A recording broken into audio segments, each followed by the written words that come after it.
إنه الأهلي يا سادة على غرار عقوبات لعيبة نادي الزمالك اللي الزمالك رافضها واللعيبة رافضاها وبيستأنفوا عليها. تعال أقول لك موقف بسيط خالص حصل قبل كده أيام مانويل جوزيه مع عماد متعب.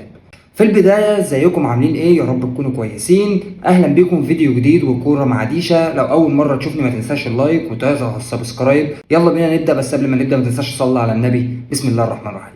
في سنة من السنين اثناء تولي مانويل جوزيه تدريب النادي الاهلي كان عماد متعب نجم من نجوم الفريق. حصل مع عماد متعب في سهرة من السهرات او وهو راجع حصل معاه شد مع احد الاشخاص، وعلى غرار هذا الموضوع توجه الشخص وعمل بلاغ في عماد متعب عشان يتقبض عليه، فيتم ابلاغ النادي الاهلي عشان يبعت له المحامي بتاعه اللي يروح ويخرجه بكفاله.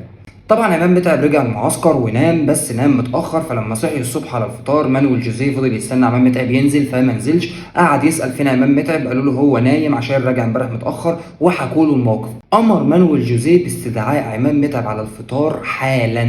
توجه بعض اللاعبين او العاملين في النادي بالتوجه الى غرفه عماد متعب علشان يصحوه، يقولوا له الكوتش عايزك ضروري، عشان يقوم عماد متعب وينزل على الفطار. في محاضره قعدت اكتر من نص ساعه على لسان الكابتن عماد متعب ان جوزيه قاعد بيشطفه حرفيا قدام اللعيبه كلها، وقال جملته الشهيره لعماد متعب: اوعى تفكر نفسك ان انت ليك لازمه في المجتمع، انت لاعب كوره، في ناس كتير وشباب كتير بتشتغل شغلانات احسن منك وافيد منك يقدروا بيهم يفيدوا الناس، لكن احنا كل اللي احنا علينا احنا بنقدم محتوى ترفيهي للناس عشان خاطر الراجل الغلبان لما يرجع من شغله يفتح التلفزيون يتفرج على النادي الاهلي او يتفرج على الكوره عموما فينبسط.